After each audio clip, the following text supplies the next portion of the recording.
उत्तर प्रदेश के कन्नौज जिले में एक शादी समारोह में आशीर्वाद देने पहुंचे सपा सुप्रीमो अखिलेश यादव ने भाजपा पर निशाना साधते हुए कहा कि विधानसभा चुनाव में बीजेपी की जीत से मजबूत इंडिया गठबंधन और ज्यादा मजबूत हुआ है। उन्होंने मध्य प्रदेश में सीएम का चेहरा बदलने पर कहा कि मोहन यादव को सीएम बनाना मात्र एक दिखावा है। केवल 2024 के चुनाव तक मामा की वजह से सरकार बनी, वही मामा दुखी हैं। ये अच्छी बात नहीं है। संसद कांड को लेकर अखिलेश ने कहा कि ये कहीं न कहीं साजिश भी है और सेंध भी। इसी बहाने लोगों को डराने की साजिश हो रही है। उन्होंने कहा कि नौजवान बेरोजगारी से दुखी हैं, इसलिए सरकार की आंखें खोलने के लिए ये कदम उठाया है। कन्नौज सदर क्षेत्र के एक होटल में शादी समारोह में आशीर्वाद कार्यक्रम में पहुंचे सपा सुप्रीमो अखिलेश यादव ने भाजपा पर जुबानी हमला बोलते हुए कहा कि उनकी बातें विकास की हैं, काम उनके विनाश के हैं। यूपी में निवेश पर व्यंग्य करते हुए पूछा कि करोड़ों खर्च करने के बाद अब सरकार जमीनें ढूंढ रही है। सपा सुप्रीमो अखिलेश यादव ने कहा कि सपा के साथ जो दल थे वो साथ आते हैं तो इंडिया गठबंधन 80 हराओ का नारा देगा। इंडिया गठबंधन के भविष्य के सवाल पर उन्होंने कहा कि 5 राज्यों के नतीजों से इंडिया गठबंधन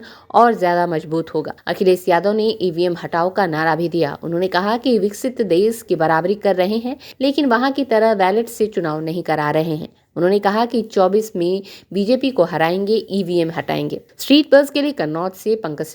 कई मौकों पर कहा कि जिस तरह का परिणाम आया है भारतीय जनता पार्टी के लिए ये चिंता का विषय है।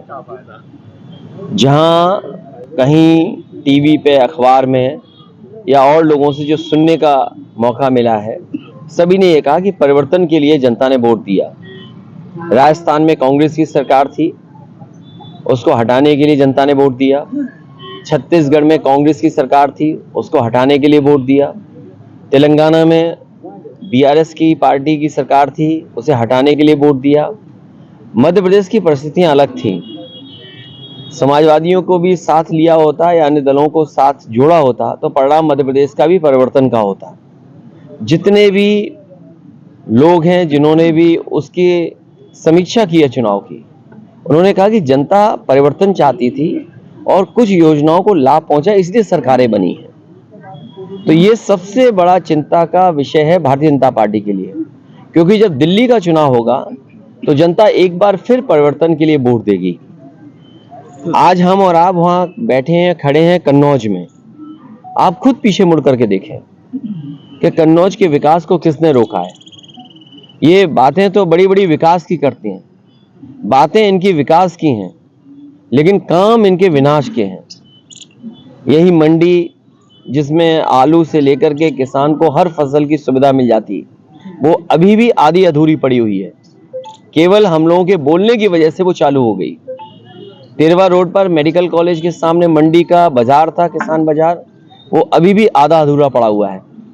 मेडिकल कॉलेज की स्थिति हमसे बेहतर आप जानते हैं, और अगर आपको दिखाना हो और अगर आप सच्चे और ईमानदार पत्रकार हैं तो अपने कैमरे और माइक लेकर के मेडिकल कॉलेज में किसी कोने में चले जाएं। जिस तरह से बजट मिलना चाहिए था वो बजट नहीं मिला, और ना बजट मिलने की वजह से आज मेडिकल कॉलेज में किसी भी गरीब का, किसान का और गांव में रहने वालों का इलाज नहीं हो पा रहा है। जिला अस्पताल में वो सुविधाएं नहीं है जहां गरीबों को इलाज मिल पाए, और लगातार अन्याय लोगों पर हो रहा है। महंगाई बढ़ गई, बेरोजगारी बढ़ गई। आप कन्नौज में बताइए, क्या कोई कारखाना लग गया? क्या उद्योग कोई आ गया? यही बीजेपी के लोगों ने सपना दिखाया कि निवेश के लिए हम बड़े बड़े कार्यक्रमों का आयोजन हुआ। क्या निवेश पहुंचा जमीन पर? और अगर निवेश जमीन पर पहुंचा है तो उस निवेश के माध्यम से कितनी नौकरी, कितने रोजगार मिले, ये सरकार बताए। अब जमीनें ढूंढी जा रही है जिलों में। सुना है कुछ दिनों पहले सरकार ने यह कहा कि निवेश के लिए जमीन चाहिए। जो सरकार 2 साल होने वाले हैं, अगर निवेश के लिए जमीन नहीं ढूंढ पाई है तो निवेश होगा कहां पर? आपके जिले में भी कहीं ना कहीं जमीन चिन्हित करने की कोशिश की होगी।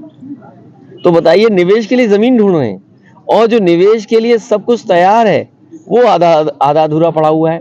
एम्बुलेंस इन्होंने बर्बाद कर दी, पुलिस को बेईमान इन्होंने बना दिया। अभी मैं आया हूं, कई लोगों ने मुझे जानकारी दी कि पुलिस किस तरह अन्याय कर रही है उनके साथ। यहाँ बैठे लोग हैं, राजेंद्र हैं, बैठे हैं, इनके साथ कितना अन्याय हुआ। मुझे होम सेक्रेटरी तक कहना पड़ा, तब थोड़ी बहुत राहत मिली होगी उन्हें। तो ये स्थितियां हैं। अपने आप व्यवस्था कर ले कोई पुलिस के लिए, तो पुलिस मदद कर देगी या निष्पक्ष कार्रवाई हो जाएगी। अगर आपने व्यवस्था नहीं की तो पुलिस आपके पीछे पड़ जाएगी।